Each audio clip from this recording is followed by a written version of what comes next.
Hello team, welcome to another ATP Geopolitics video of myself, Jonathan MS Pearce. This is the Ukraine War News Update, second part thereof for the 18th of June 2025. Before I start with my geopolitics news, and it's going to be a smorgasbord of interesting nuggets that you can get your teeth into and savour, I want to just introduce you to a new mug that Benny Pie's helped put together.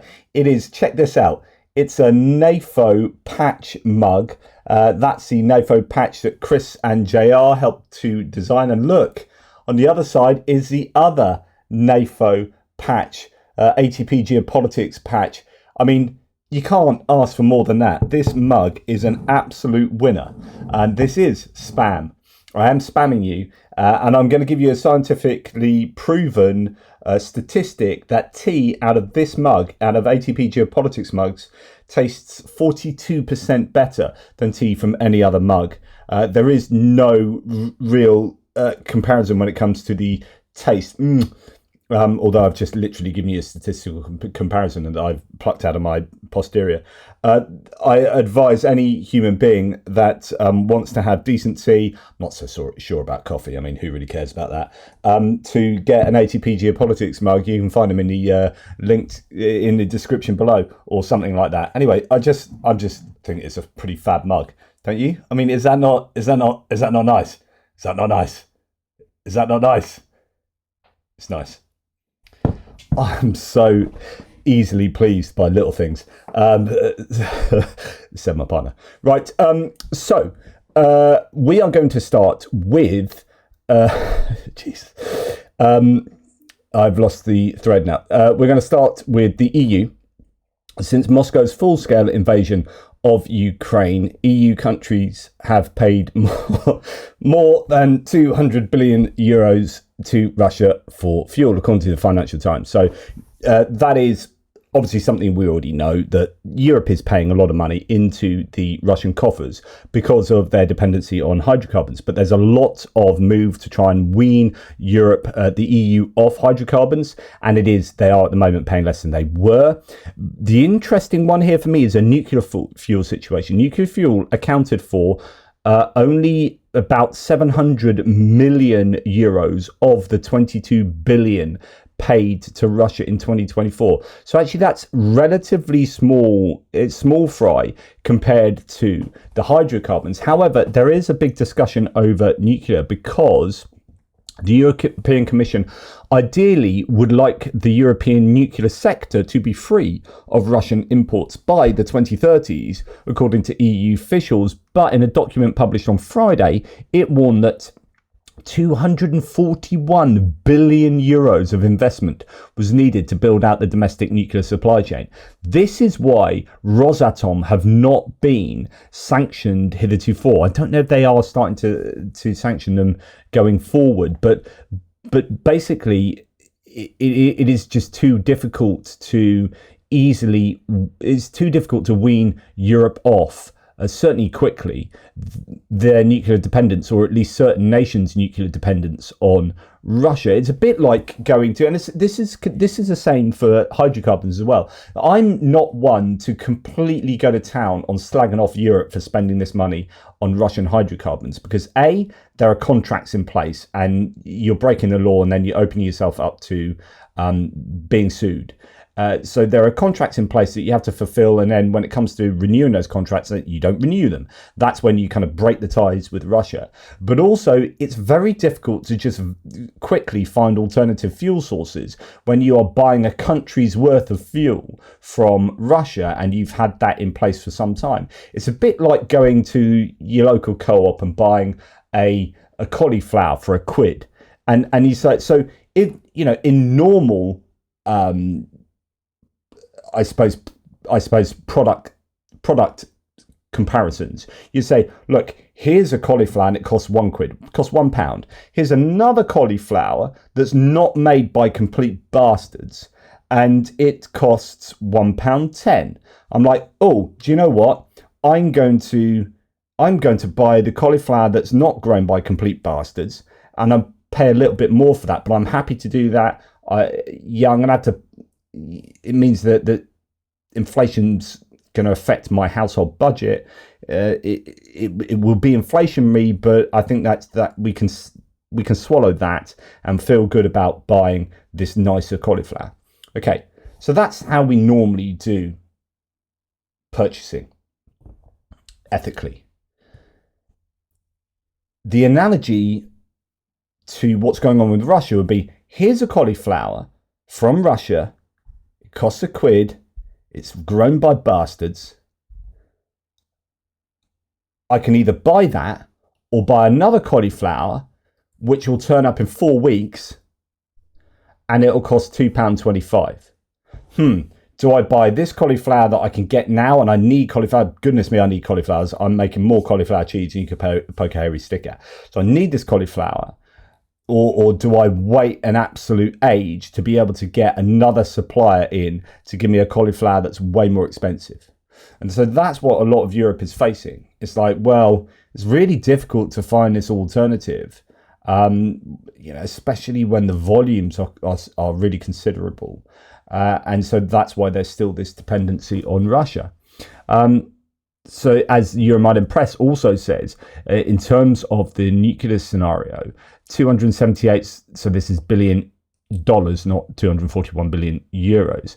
It would take Brussels $278 billion of investment to wean the EU off Russian nuclear technology. So you've got certain nuclear power stations like in Hungary that have been built by and therefore are serviced by Rosatom, and you can't just have someone else come in and say, oh, we'll service that, here's another cauliflower from a different farm. You can't do that. It's like, well, Rosatom built that, only Rosatom can know how to service it and have the expertise and the parts and whatever to service this nuclear facility. So again, it's really difficult to just say, oh, just wean yourself off Russian dependence just like that. We're not talking about Coca-Cola versus Pepsi or something. As the bloc's 101 nuclear reactors depend on Moscow for up to 25% of their uranium supply chain. And then it's also the supply of uranium itself coming from Russia.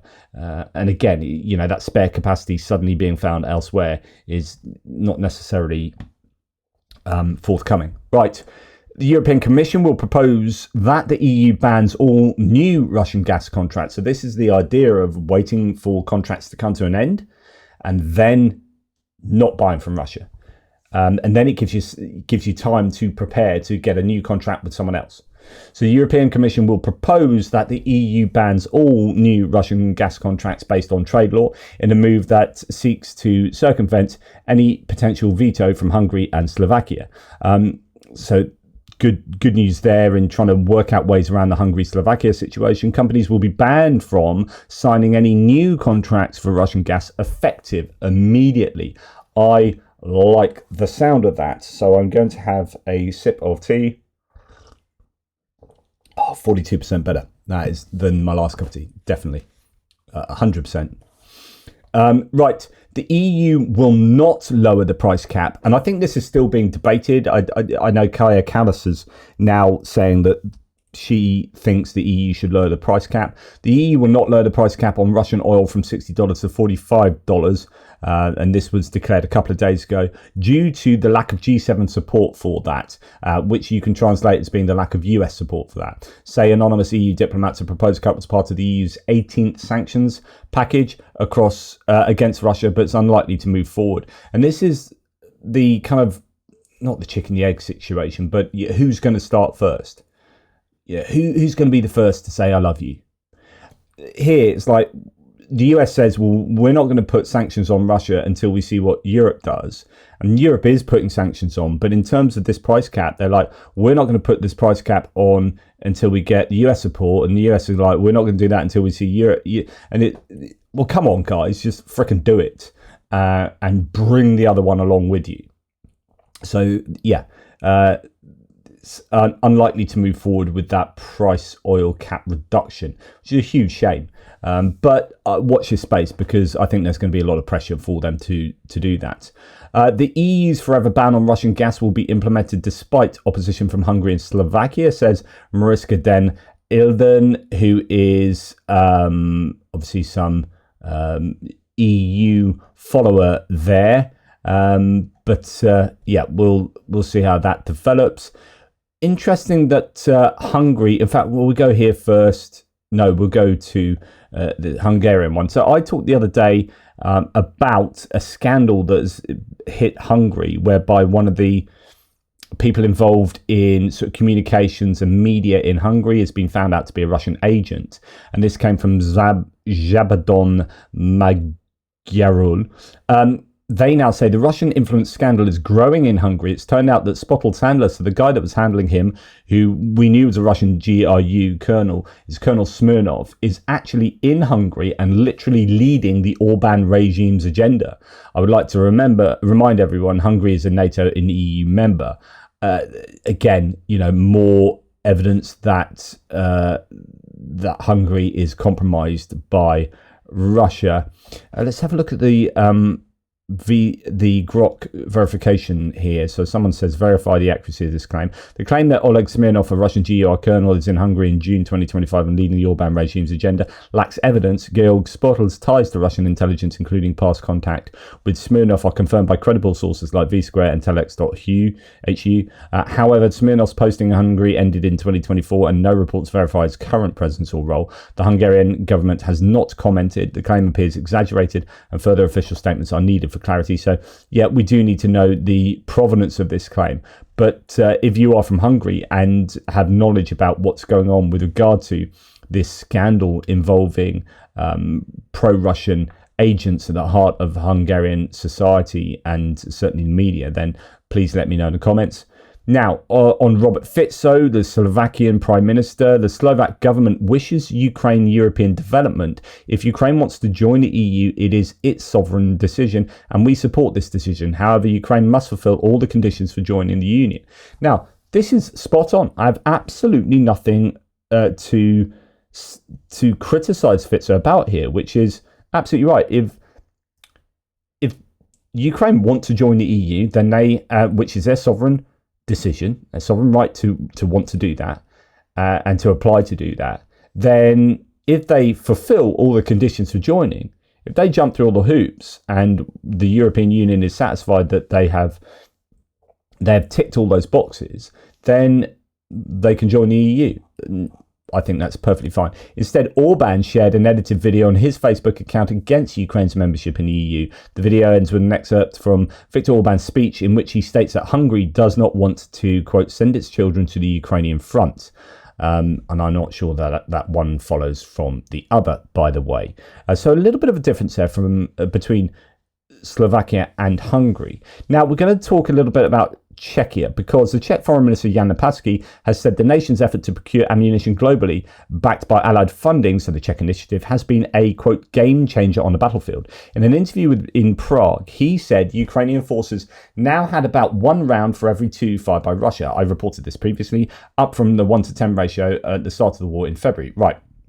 Jay in Kiev says this is why the coming Czech election is so important. Putin's favourite candidate is currently number 1 in the polls, and he's a pro-Russian bastard. He says, well, let's have a little look at this. Now, if you're from Czechia, correct me if I'm wrong. I know very little about Czech politics, but what we have in Czechia at the moment is a former prime minister representing the ANO party here. They are leading in the polls by good 10%. You have, and they are right-wing populist, and we're going to talk about them. They started off sort of centre-right. They've now gone full-on right-wing populist. There's this centre-right coalition, kind of sensible politician type thing, like I keep trying to advocate for in Europe. And this is a coalition that has about 20.5%. Well, actually, we're going to look at the stats because these are old stats from the Wikipedia page. And then you have a number of even further to the right of ANO parties that are forming now a coalition. SPD here, is it Tricolor here, and Pro over here. So these three together have gone into coalition to keep up momentum, and they are hardcore Eurosceptic. So ANO are Eurosceptic, but not in a we're going to imminently leave the EU. Whereas SPD are, we're going to leave the EU, we're going to leave NATO. So there is this growing taste, as we've seen all across Europe, for hard right populism, which is a problem for Ukraine. It's a problem for Europe, as in it's a problem for the EU, and it's a problem for Ukraine. And I think it's a problem for politics in general, because it's offering simplistic solutions to very complex problems, and those solutions are often highly problematic themselves. So let's have a look at the ANO party, who are leading in the polls by a considerable margin. So they are a right-wing populist political party in the Czech Republic, led by businessman Andrej Babis, who served as Prime Minister in the Czech Republic from 2017 to 2021. So he's got form. Now, they have moved to the right, though. So since the 2024 European Parliament election, the party has positioned itself to the right, co-founding Patriots for Europe, and this is where it gets a bit problematic. So as if you don't know, if you can't remember, if you're not European, in Europe, in the EU, you vote for your member of European Parliament, your MEP, locally, and they then go from your country to represent your country, your region in your country, over in the EU. And because say you are a member of, I don't know, the JP party, right, in a European country, the JP party won't exist in other countries in the EU, right? It's only relevant to the country of JP Stan, right? So what the JP party has to do is go into coalition with other parties from other countries that are similar to the JP party, so that they can achieve those kind of common goals inside the EU. So there are all these coalitions that form that really act as single parties, in a sense. Like if you know, in an individual country, you wouldn't have those kind of coalitions. So these coalitions in the EU, if you kind of squint your eyes, you could imagine that the EU was a country, and those coalitions are the parties. Now, one of these coalitions in the EU was co-founded by the ANO party, and it's called Patriots for Europe. It's a group in the European Parliament that is made up of Eurosceptic parties that primarily adhere to national conservatism and right-wing populism. And indeed, it's full of some fairly sort of people. So Babis launched the Patriots for Europe along with the Prime Minister of Hungary and the Fidesz party leader, Viktor Orban. So Fidesz were kicked out of one of the far-right coalitions in Europe. And then they formed this one with ANO.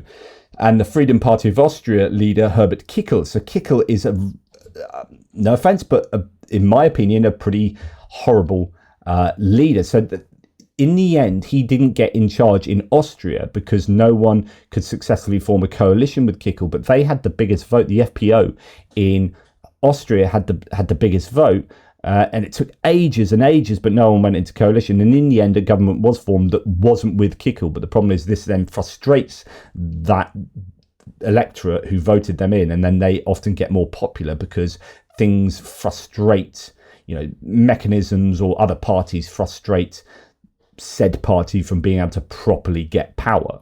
So is sometimes counterproductive. But anyway, Kickl didn't get into power in Austria eventually, but he is part of this this coalition, the Patriots for Europe, with the ANO. Patriots for Europe reached the criteria for becoming a European Parliament group on the 8th of July in June 2024. Yeah. So ANO withdrew from the party, the coalition they were previously in, which is the Alliance of Liberals and Democrats. So that's for Europe party and Renew Europe group. So that's a party that, say, Emmanuel Macron's in. So really quite centrist, maybe marginally centre-right. This shows the move of ANO into right-wing populism. Right. More recently, BNE Intelli News evaluated ANO as taking a right-wing direction after it left the Alliance of Liberals and Democrats for Europe Party, ALDE party, and Renew Europe, so that's that coalition they're previously in, and they've gone to the right, while other sources have described the party as conservative, centre-right populist and right-wing populist. I think now fairly comfortably right-wing populists. Additionally, no, or more specifically, Babis has been compared to Silvio Berlusconi from Forza Italia, who's now dead, or President of the United States, Donald Trump.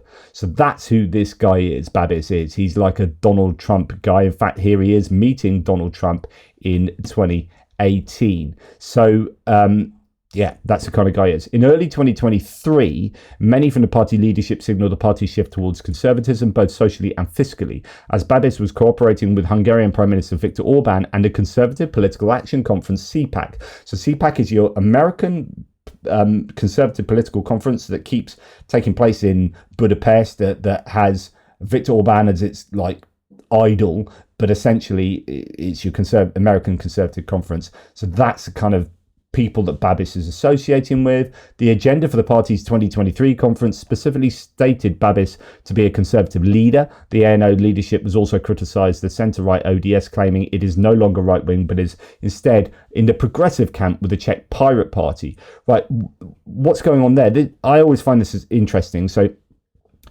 I often claim, and you can see this in MAGA republicanism in the United States and in, say, I don't know, even other right-wing populist parties, is that anyone to the left of you is a communist. It's so often the case. And you like, so you have a right-wing party splinters off and makes an even more right-wing party. So you get, so say you're Reagan Republican, and then you get MAGA Republicanism. And you get these MAGA people then looking back at a Reagan Republican and say, oh, you're such a commie because you want something, I don't know, pretty standard in centre-right politics. But because you're left of us, you are therefore, you're far left. It's like, no, we're not, we're centre-right. So this is exactly what the ANO have done, is calling this SPOLU coalition. And these are your centre-right people, calling them progressive. Yeah, you guys are so progressive. And these guys are like, you're the same as a pirate party, which is in here somewhere. I don't know where it is, actually. But anyway, you got the pirate party, which is, it's this one, which is often known as the Pirates, as a liberal progressive political party. So they were... student-driven grassroots movement campaigning for political transparency, civil rights, and direct democracy, started in 2009. So that they were, anyway, I think that's pretty typical to see that kind of labelling going on. Now, during the 2023 Czech presidential election campaign, Babis advocated for negotiations between Russia and Ukraine to end the Russia-Ukrainian war, criticising his opponents' absolute support for Ukraine. Babis has also opposed potential Ukrainian EU membership, describing it as a complete catastrophe. In other words, it's looking like, as it stands, the ANO is going to win the election and get some kind of, probably adopt a somewhat anti-Ukraine stance. Now, the question is, will they go into coalition with other parties? Because, with proportional representation, you're going to have coalitions. It's very unlikely anyone gets over 50% with all of these parties. So these people then refuse to go into coalition with the ANO, which means that if they then have to go into coalition with the SPD and Pro and Tricolour parties, then that even then they might not get over 50%, but that means that they're going to get into bed with real kind of anti-EU parties that are somewhat more aligned with Russia. That's when it gets properly problematic for Ukraine. So let's then just go to a Euroactiv article here. Czech far right gains ground, reigniting talk of Czexit. So this is getting out of the EU, and it's this chap Tomio Okamura here, who is a huge kind of nationalist. He's a nationalist firebrand. So at the centre of the shift is a Freedom and Direct Democracy SPD party led by nationalist firebrand Tomio Okamura. Known for its hardline positions on immigration and the EU, the SPD has recently joined forces with three smaller nationalist parties, Tricolora, Pro and the Free Citizens Party. Oh, another one as well. I didn't realise it was another party. So as well, joining with the Free Citizens Party, Party of Free Citizens, that's this one here. So actually that's four parties in this far right coalition. So if we look at, say, a Politico January 2025 poll, then SPD is on 8. This one, that's another 2%, that's 2, another 1%, that's 11%. and then pro would give them another 2, so that's 13% with those 4 parties. So that's not enough to get over the line, but I don't know if they can have a minority government. But anyway, recent polling by STEM for CNN Prime News puts the SPD at 13%, placing it in 3rd position nationally. So actually here, a much later poll has SPD alone on 13%, then you add those other ones in. Behind former Prime Minister Babis' populist ANO party on approximately 31%, and a centre-right Spolu coalition on around 21%, which has shown signs of declining momentum. So it looks like the far right is gaining momentum.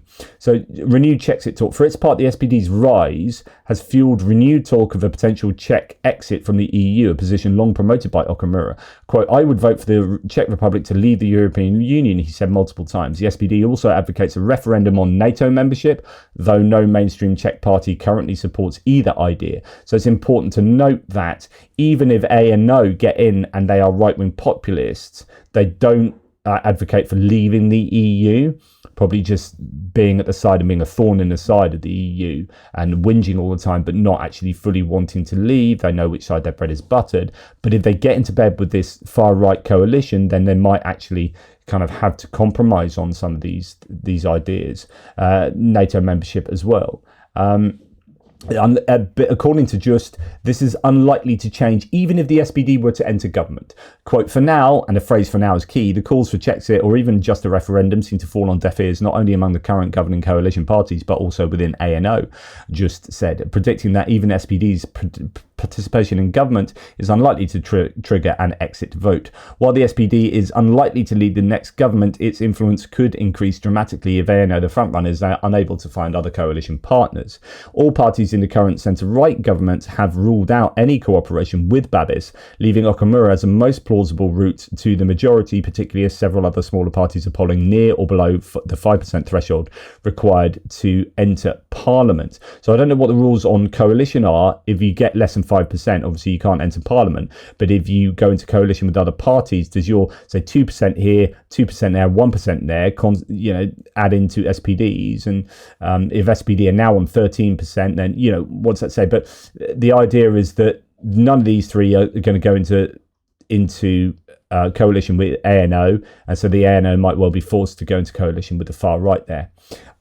So just finally here, if ANO and the SPD were to form a coalition, it would unite 2 of the EU's most Eurosceptic factions, the Czech patriots, ANO's European political family, and the Europe of Sovereign Nations group, to which the latter party belongs in the European Parliament. So, yeah, it's all not looking great in Czechia with regard to support for Ukraine and European unity, it has to be said. So if we look at the latest poll here from Politico, we've got the ANO on 32%. So these are right-wing populists. You've got the centre-right coalition there on 21%. Then you've got Stan, I think they are left-wing on 11%. You've got this blue here, bright blue colour.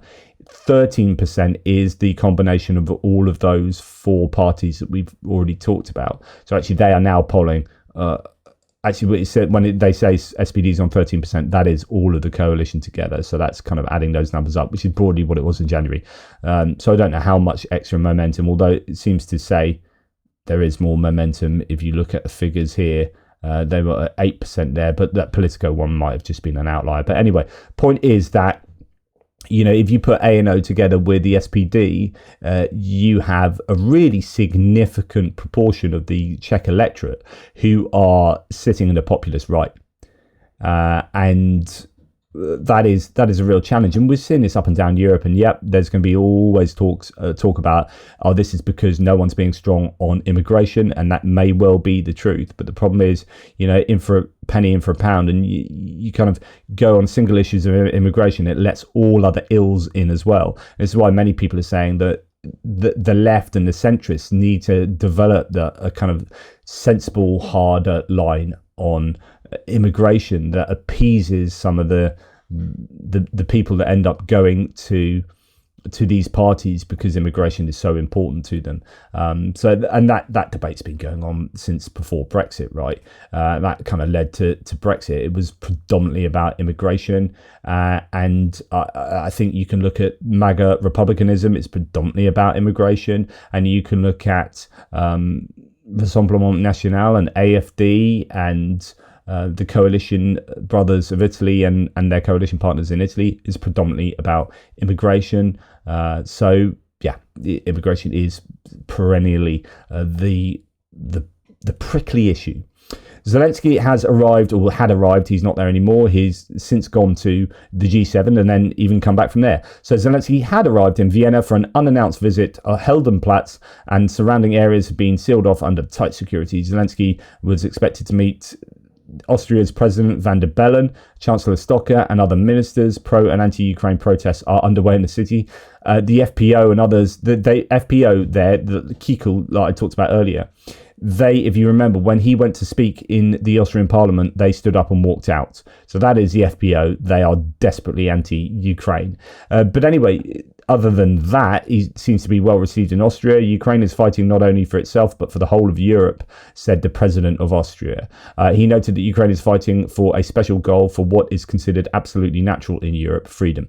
Quote, Ukraine has its own system of values and has the right to choose them itself. Ukraine has made it clear that the system of values it has chosen, a state governed by the rule of law, an open society and democracy, and this must be defended against the values of military aggression.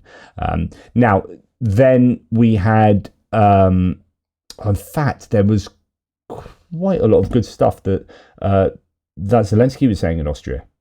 Here it is. And remember, this was before he went to the G7 and before, obviously, Trump pulled out the G7 meeting and left early, not meeting with Zelensky. So Zelensky said, I plan to ask President Trump for the defense package Ukraine is ready to buy. Without US support, things would be extremely hard. We rely on US aid packages. No new deal yet. In 2014, Ukraine was neutral and lost Crimea and part of Donbass. The issue isn't alliances, but Ukraine's weak defense. We want peace, but not at the cost of independence. Neutrality already led to war once.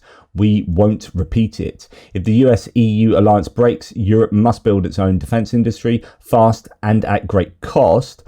I'll discuss with Austria's Chancellor the need for new tough sanctions on Russia. The EU's 18th package must bite, and current restrictions, including frozen Russian assets, must stay in force. Reconstruction will open new opportunities for our people, cities and villages. We thank Austria for regional partnerships already underway. Much of our visit focuses on Ukrainian children, local communities. Russia abducted thousands of Ukrainian children from occupied territories. We must bring them home to their families, to their culture. Today we signed agreements on security, political cooperation and humanitarian issues to help make that happen. Some ex-officials and oligarchs hide from justice in Austria, using it to shelter stolen assets. In wartime, justice matters even more. We need Austria's support and close cooperation to hold them accountable. Ukraine did its part for EU talks. Now the Union must keep its word. We count on Austria to back our next steps, approving clusters and moving forward. So clusters are like these cluster meetings that they have about EU accession. He then said, Zelensky, these are not POWs. We can't trade Ukrainian children. This was the idea that Russia wanted to swap kidnapped Ukrainian children for Russian soldiers who were POWs. And Zelensky, as many people, are like, no, that's completely inappropriate. We need skilled diplomacy in every possible back channel to bring them home. I thank Austria for joining this effort. G7 must act. The minimum, real pressure on Putin to stop the war. Maximum, unlock frozen Russian assets now and tighten sanctions, especially lower the oil price cap on Russian oil and gas. And of course, that didn't happen. So you could argue that G7 was a letdown. And then you can wonder why it was a letdown. And unfortunately, it does go back to Donald Trump, really. Ukraine dismisses Russia's absurd ceasefire condition for dismantling Western arms. So another ridiculous thing that the Russians had been demanding was that if there was to be a ceasefire, that the European Western arms, would have to be destroyed, dismantled, got rid of, that Ukraine would just have to give up all the stuff they've been given. Ukraine's foreign ministry on June the 18th brushed off Moscow's demands for Kyiv to destroy or dismantle Western-supplied weapons as a condition of a ceasefire, saying it shows disregard for US peace efforts. It's just absolute nonsense.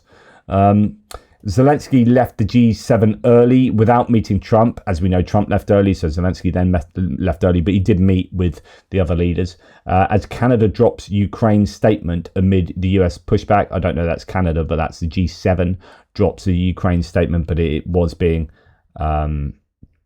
chaired by Canada.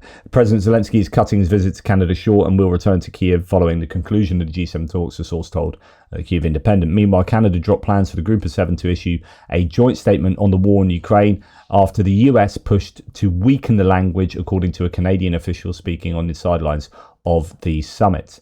Really, really disappointing. Now, French President of the Republic will demonstrate his solidarity with the Greenlanders and the Danish authorities in response to Donald Trump's annexation threat. So what happened is Emmanuel Macron went out to Greenland on the way to Alberta to the G7 conference or summit in Canada. And this, he was met much more warmly than JD Vance and his wife were met. In fact, JD Vance, when he went out there, when the US were making all these proclamations about Greenland and taking Greenland either by force or through economic coercion, JD Vance, well, first of all, it was just going to be his wife going out for some kind of PR visit. Then JD Vance tagged along and it all got a bit, it all escalated, and they were going to go to this dog sled race. And in the end, they didn't do that because no one wanted to see them. No one wanted to associate themselves with the Americans. It's deeply unpopular in Greenland, what the US keeps saying and appearing to want. And in the end, they went to a military base. JD Vance made a speech, and then the military commander of that base sent an email that essentially said, well, this is not what we're about, the work that we're doing in Greenland, essentially. And then I think she got sacked or, moved aside or whatever for that email that was sent, because freedom of speech. So what Macron ended up doing was going to Greenland and showing the world and showing the US and showing Trump that he and France and Europe were more popular with Greenland than the United States is. And I think that was quite controversial for at least Donald Trump. Anyway, before we get there, Greenland is a European territory and it is normal that Europe and France show their interest. French Foreign Minister Jean-Noël Barrot told RTL on Sunday when asked about French President Emmanuel Macron's visit to the Arctic island.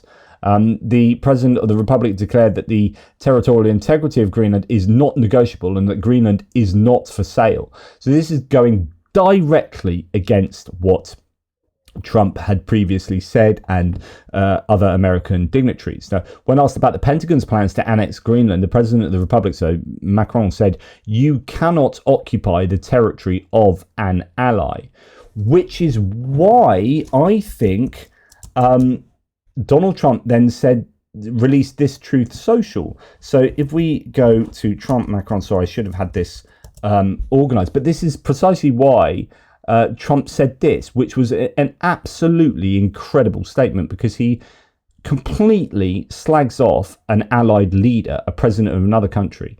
So Trump said, publicity-seeking President Emmanuel Macron of France mistakenly said that I left the G7 summit in Canada to go back to DC, blah, blah, blah, blah, blah. And then at the end, he says, much bigger than that. So whether purposely or not, Emmanuel always gets it wrong. So he insults Emmanuel Macron twice in this. And I hadn't really joined the two things together. It was only actually what Alistair Campbell had pointed out, that these two things are linked. And I think that's absolutely right that they're linked. So Macron goes to Greenland, very obviously and explicitly says, no, this place isn't for sale and Europe is going to stand staunchly with Greenland and therefore Denmark. And that's going to have annoyed Trump, who's going to see this as a publicity stunt. And he then says publicity-seeking Macron always gets it wrong.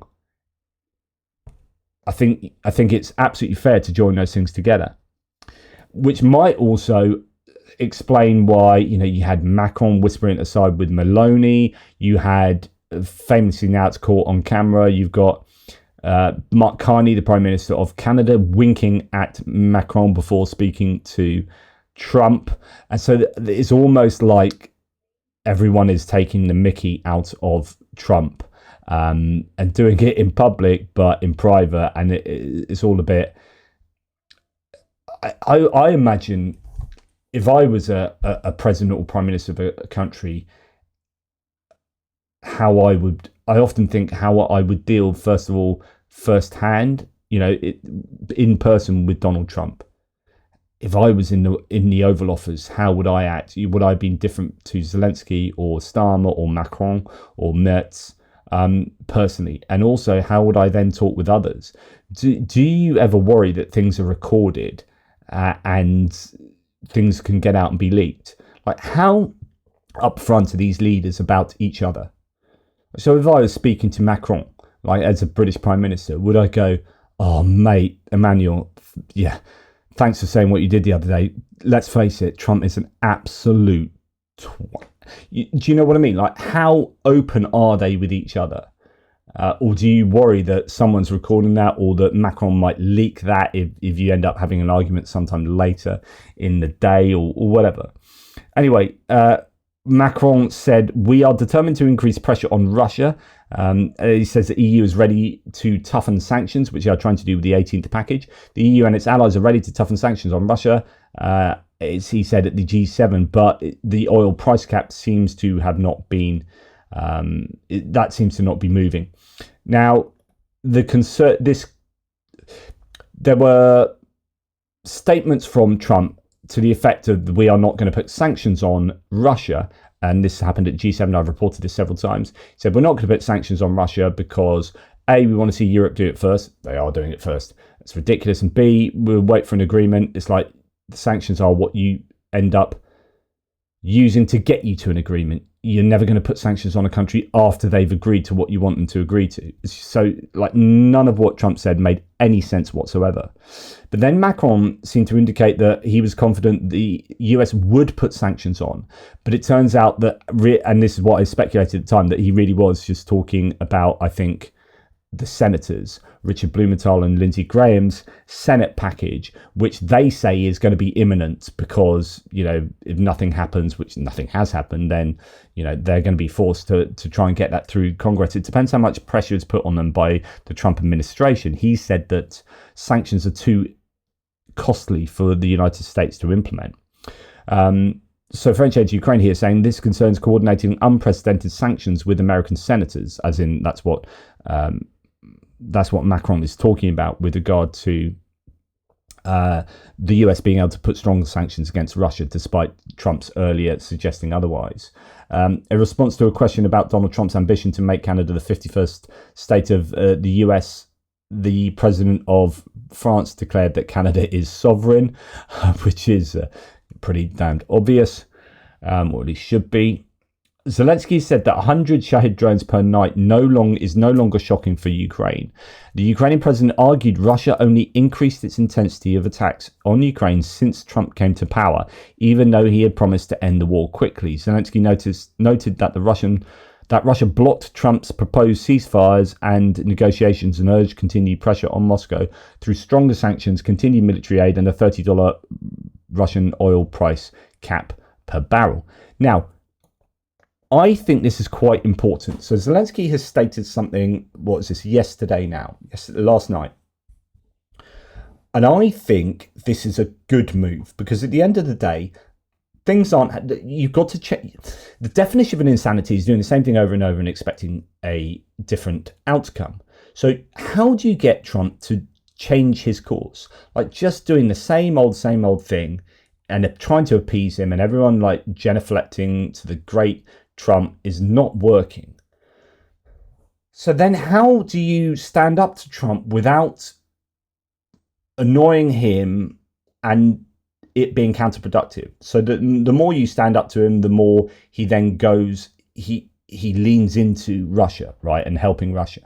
And I think this is quite clever. So he said, this is Zelensky, if last year it was shocking to see 100 Shahid drones used in one night, now it's unusual if fewer than 100 are used in a single strike. In fact, this is the only real change in Russia's behaviour since the change of the US president. It proves that those supporting new and stronger sanctions against Russia are absolutely right. This is actually a bit of a broadside against Donald Trump personally, but it's a well-crafted one, because it's like, you wanted to get this finished in 24 hours. You wanted to wrap this up. Do you know what the only meaningful outcome of you becoming president has been? Like, statistically, the only change is that Russia are attacking us more than when Biden was president. That is powerful stuff, and it's true. They're taking more land, and they are using more drones. Record numbers of drones. And it's not like Zelensky's lying about that. It's not like he's spinning something and he's trying to like twist Trump's arm by a bit of spin doctoring. No, it's like, you said you're going to solve it in a day. It's now 4 or 5 months later, and it's worse than it was before. So something's not working here, which means that those who are supporting stronger sanctions are probably right. So the US needs to support stronger sanctions, because otherwise this is just going to keep going on. I like that from Zelensky, because it's not directly slagging off Trump. It's saying, this was how it was before, this is how it is now. And in the middle of that, Trump came to power.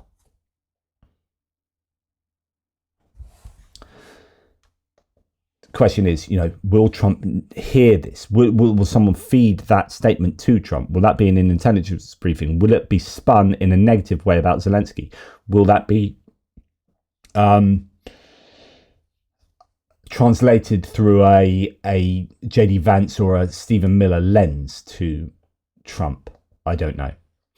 Zelensky may reportedly skip the NATO summit over uncertainty about Trump's attendance. So there's going to be a NATO summit on the back of in The Hague in the Netherlands, on the back of the G7 summit. According to The Guardian, some in Kyiv are unsure if President Zelensky's presence at the summit would be worthwhile without a confirmed meeting with US President Donald Trump. He needs to speak to Trump, and he needs to do that outside of the US in a kind of neutral environment where Trump doesn't have all those whisperers around him. And if he can't meet, if Trump's not going to go to the NATO summit, then those are all people that Zelensky sees very commonly anyway. Like Mark Rutte's spoken to just again recently, actually. So I can understand that him not wanting to go to the NATO conference there, NATO summit. But we also hear the Lithuanian foreign minister that Ukraine won't receive a NATO invitation to the Hague summit. Quote, the issue is certainly not on the NATO agenda, and nobody has formulated an expectation that there will be an invitation to the Hague for Zelensky there. So I'm not overly worried about that, because I think NATO will be concerning themselves predominantly with Ukraine. But then, of course, there is Israel and Iran to think about. So the unrecognized pro-Russian enclave of Transnistria in eastern Moldova, so this borders Ukraine here in the Odessa region. This is where there are 1,500 Russian soldiers, but they've had their energy cut off due to sanctions and pipelines. So when I presume when Ukraine cut those pipelines off in Ukraine, these guys are no longer getting energy, and the EU and Moldova offered energy, but these guys, being too proud, or the Russian leaders there, said, no, we can't have that. We're going to get the Russian stuff back on. Of course, that hasn't happened, and they are really, really freaking suffering. Then there's been a claim that the Russians are going to get 10,000 soldiers to Transnistria through possibly sending them on civilian planes as kind of like tourists or something. They may try and bolster that Transnistrian corridor. So now we're hearing that it's facing economic collapse. With Russian gas supplies cut and reserves exhausted, the region is in crisis, unable to pay even security forces. The industrial output is down 43%. Trade fell 31.5%. Trade falling 31.5%. I mean, that isn't just kind of recession level. That is just catastrophic, mega upheaval level. Industrial output down 43%, huge. Power exports have stopped. So Transnistria in a spot of bother, one might say. Now, according to our intelligence, this is coming from the Foreign Minister of Ukraine, Andriy Sybiha, Russia has begun to prepare strategic reserves, which means plans for combat operations not only in Ukraine. Think Moldova, but then think activities concerning maybe Finland, maybe the Baltics. There have been talks of building up bases near the borders, the aforementioned borders, and building up nuclear facilities near there as well. Quote, Putin understands only force, so now it's important to apply sanctions in a timely manner. So what Sabiha here is doing, I think, is using scare tactics, I guess, but not making stuff up. I mean, this is caught on satellite imagery, right? Just hammering the point home that Russia are a threat, and they are a threat to your borders, guys. How about, getting those sanctions whipped up? The minister emphasised that right now is a time to restart the process of recognising Russia as a terrorist state. I agree. And Moscow's reaction to Ukraine's peace proposals and collective peace efforts is escalation and terror. Okay, the Kremlin is expanding its military presence in the Arctic. So this kind of builds on that last point that Russia are building up their reserves. They are doing other things other than just focusing on Ukraine. And that should be a worry for NATO, for Europe, for the US. The Kremlin is expanding its military presence in the Arctic and preparing a springboard for a resource expansion, according to the representative of the Ukrainian intelligence, Chernyak.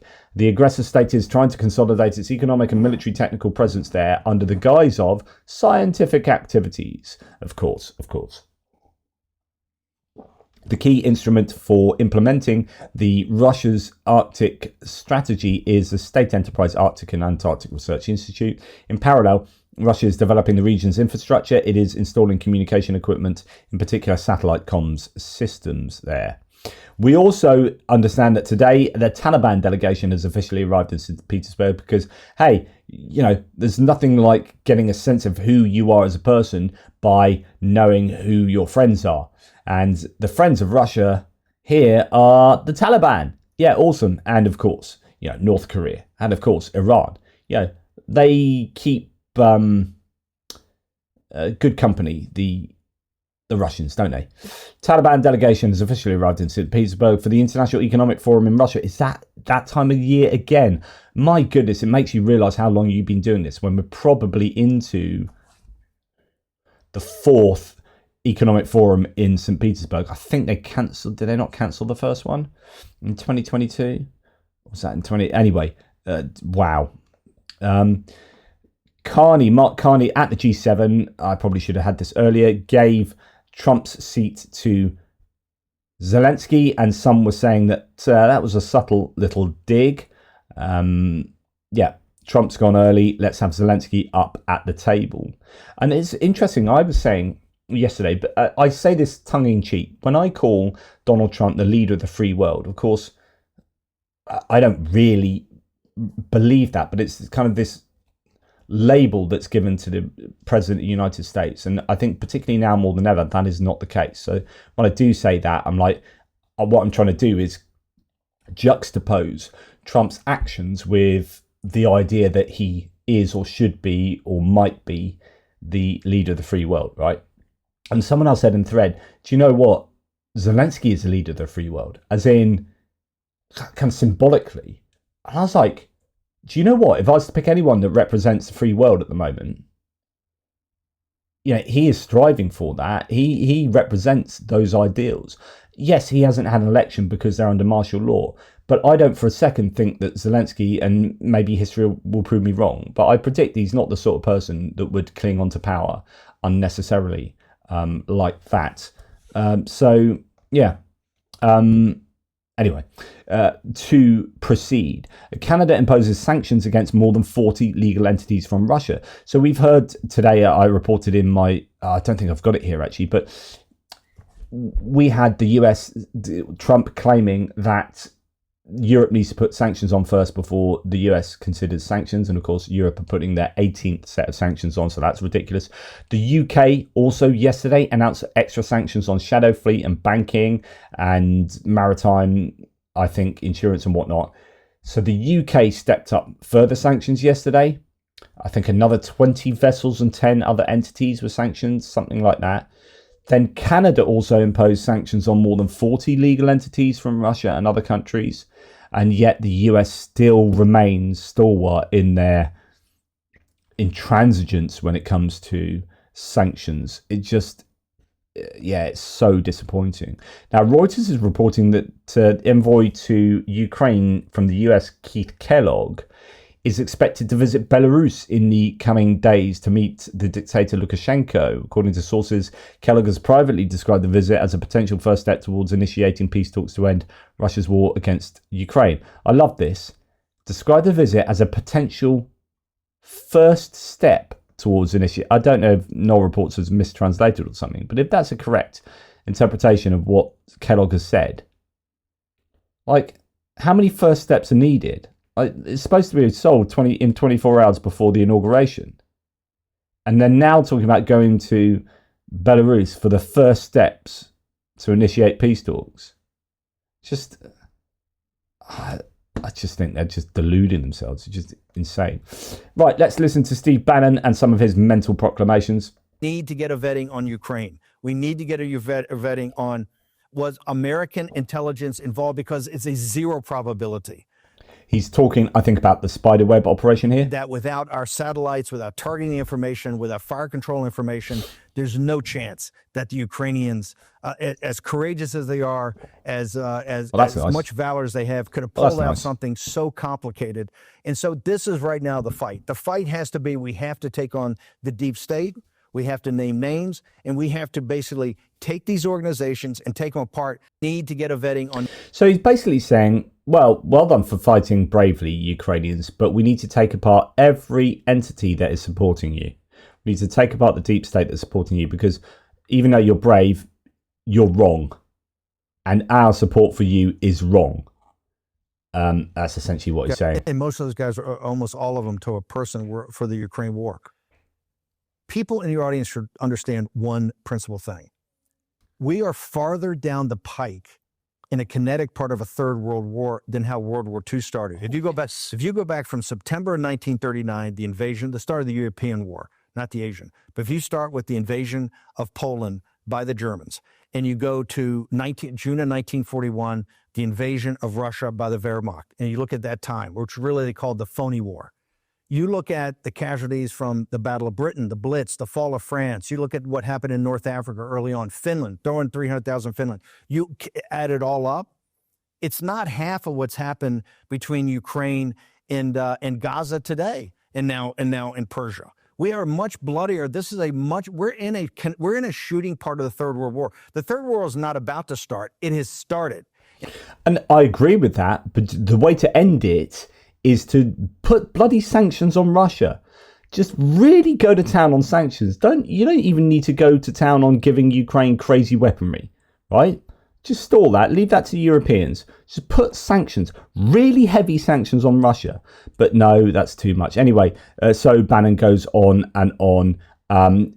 Similar sort of stuff here. Probably worth listening to it all. But this is Steve Bannon talking to Tucker Carlson, so you can imagine what is being said here. Yeah. Hey. To which, although we didn't really talk about Trump there, but I love this from Barack Obama. This is from 2022, March 2022, but it's it's even more prevalent today. Barack Obama said, "I think most Americans would agree that I'm a level-headed individual, not a man who's prone to indulging in conspiracy theories." And bearing in mind that Donald Trump was a birther and claimed that Barack Obama needed to provide his birth certificate and that he wasn't born in the US, therefore can't be president. So all of that. That's the background to this. I'm not a man who's prone to indulging in conspiracy theories, says Obama. I've certainly had a fair number directed at me, but has anyone checked to make sure Donald Trump doesn't have a Russian birth certificate? I think that's just delightful. I hope he really did say that. It's so delightful. And then just finally, not so much to do with the Ukraine war, you had Trump had the agreement in a binder or in a folder, and he opened it, all fell on the ground. And unfortunately, it was a bit of a PR disaster because Donald Trump can't bend over, you might see his catheter or something. So you had Keir Starmer bending down and picking it up, and it looked like sort of the UK was genuflecting to the US here, that we would just pick up things that Trump would litter on the floor, pick up the stuff after him. So I think the PR was unfortunate. but it was an agreement that you would need to pick up pretty quickly because you don't want photographers to catch what's actually written in the agreement necessarily. Right, okay. So that happened. But it appears that we have actually done this agreement now, and it's been signed between us and the US, although there is talk about steel tariffs still ongoing. But Trump here is really nice about Keir Starmer. The UK is very well protected. You know why? Because I like them. That's why. But this first statement is far more important. And this statement talks to how foreign policy in the United States is being conducted by personality. Trump's personality, and who he likes and who he doesn't like. Same domestically in the US. Who doesn't like Gavin Newsom? Trump's son-in-law is now having a pretty actually difficult relationship with Kimberly Guilfoyle, who is Gavin Newsom's former wife or partner. So there's a personal animosity with Gavin Newsom, and then California is a Democratic state, obviously, and so but Trump, I think, governs by personality, his personality, and the idea of other people's personalities. So the idea that the UK is protected not because of any geopolitical strategizing, but because of Donald Trump's predilection for Keir Starmer is incredible, not unsurprising, but it's poor political form, I would think. The UK is very well protected. You know why? Because I like them. That's why. That's their ultimate protection. Thank you very much.